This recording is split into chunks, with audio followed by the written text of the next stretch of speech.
pessoal, tudo bem? A gente está aqui no Pode no Monte Tim, não espirro, jovem. Você tem alguma curiosidade assim acerca do Timóteo? Não tenho nenhuma, mas assim, como vocês falaram, né, de tudo, esse negócio dos jovens, assim, nas escolas, tem muitos crentes, né, que uma coisa na igreja e outra na escola, totalmente diferente, né? O jeito de andar, o jeito da ação, o jeito de falar, e isso prejudica muito. E é isso. E uma curiosidade é que Timóteo era um jovem, né, solteiro e também era um líder, né, de uma congregação. Bom, em relação a isso, tem umas contradições aí que o pessoal já fala logo em relação a isso. Os jovens usam muito ele por esse motivo, né? Que ele era um jovem líder solteiro na função de pastor, inclusive, da igreja, né? Ele era pastor da igreja. E isso gera um probleminha. Por quê? Hoje em dia, pelo sistema da igreja, você, para ser pastor, tem que ser casado, né? Existem as exceções com relação ao missionário, com função pastoral. Esse pode ser solteiro, não tem problema. Mas ele, pastor mesmo, pastor físico, sem ser um evangelista ou missionário, não. Por quê? Porque tem a questão da igreja em si. A igreja é composta por homens e mulheres. Então, para você relacionar com as mulheres, fica um pouquinho complicado você ser solteiro. O Timóteo deu uma sofrida. No decorrer da carta, você vai perceber que ele deu uma sofridazinha com relação às mulheres, porque por ele ser solteiro, para você se relacionar diretamente com elas, você tinha que se relacionar diretamente com os maridos primeiro. Aí depois você falava com elas, mas nunca sozinho. Elas tinham que estar acompanhadas dos seus esposos. Então isso dificultava muito o trabalho do Timóteo. Isso também inspirou a Igreja Católica a ter o sistema que ela tem hoje.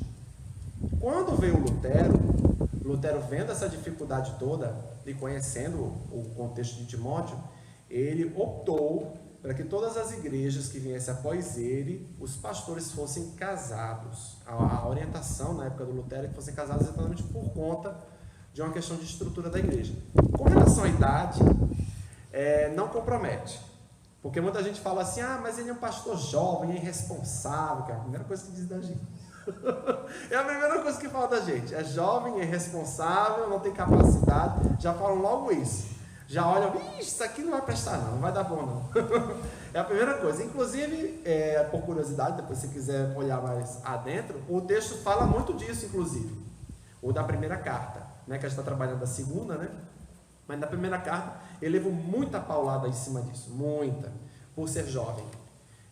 Aí a pessoa, vamos supor, uma pessoa de 70 anos recebendo instrução de um garoto de 20, não tem sentido isso, né? Assim, visualmente, mas ele tinha conhecimento. E tinha a confiança da liderança da igreja, que no caso era Pedro, Paulo, João e os demais. Que muita gente pensa só que é só o Paulo, né? Apesar da orientação da carta ser direcionada do Paulo em si, mas o Pedro assinou embaixo, digamos assim, né? Ele autorizava tudo o que Paulo estava colocando ali à mão. Então ele falou, está colocando, então é certo. Aí Pedro vai lá e autorizava. Então havia uma autorização por parte do Pedro para que ele assumisse essa igreja. Tá? Então ele não era tão assim omisso e deixar tudo ao Deus dará. Né? Então havia uma presença ali constante dessa liderança. Então essa liderança dele tinha problemas? Tinha. Não era uma liderança perfeita não.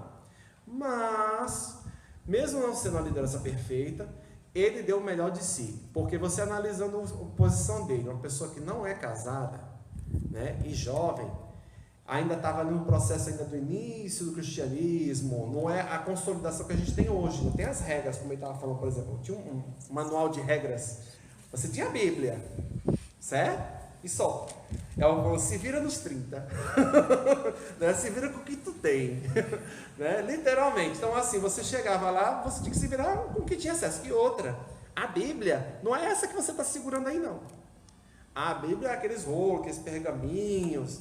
Você tinha que ir lá, buscar, trazer, ler, guardar de novo. Não era um processo tão simples. E uma coisa, era só o Velho Testamento, né? E ainda tem isso. Ele tinha acesso...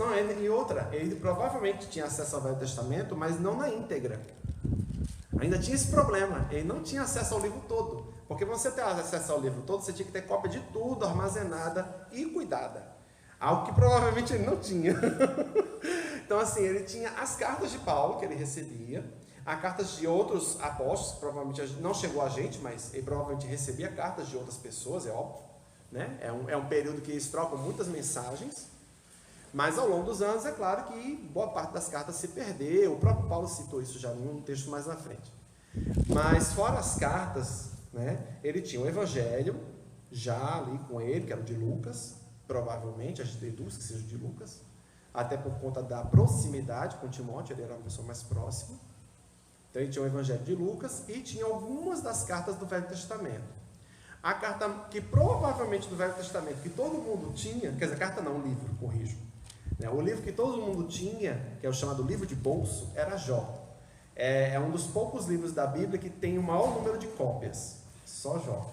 Porque Jó era tipo um livro de bolso, tipo um conto de fadas. Sim.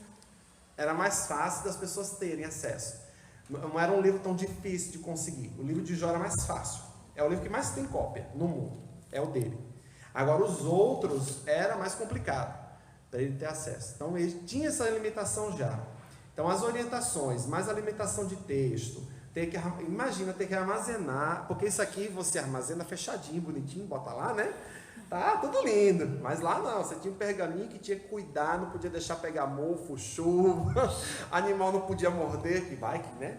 Não sei, vai que, né? Dependendo se tinha um ambiente aberto. Então, assim, não é um processo muito fácil. Então, a liderança dele, a gente fica muitas vezes criticando, às vezes, a liderança da pessoa, mas você não sabe a circunstância que aquela pessoa está naquela hora. A gente não pode nem imaginar. A gente imagina, né? Assim, hoje, né? Mas com o que a gente tem acesso. Mas eu fiquei analisando depois de ler, aí eu falei, meu Deus, e devia estar passando um perrengue daqueles triste, porque a situação não era como é hoje. Hoje você tem um celular que você pode ter acesso à Bíblia mais facilmente, além da Bíblia física, né? Então, assim, hoje a gente tem algumas facilidades que ele jamais teria. Então, eu não posso fazer uma crítica em cima dele em si, sem saber a real situação dele lá. E a real situação dele não devia ser nada boa. Então, assim, por isso as orientações eram tão necessárias, para ele lá e para nós aqui. Quer falar alguma coisa? Não, ele foi bem completo no comentário dele. E basicamente isso. E aproveitando sobre a questão também do testemunho, né?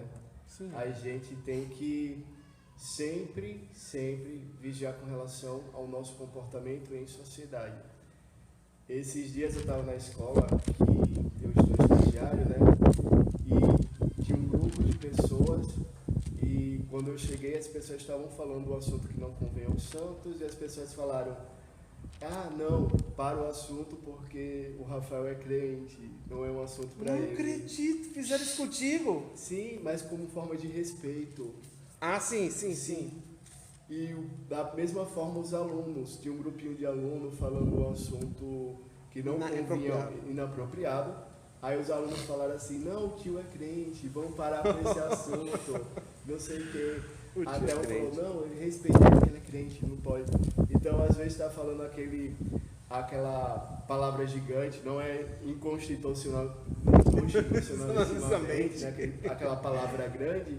Aí, às vezes, o aluno para de falar aquela palavra grande porque você está perto, por respeito a você.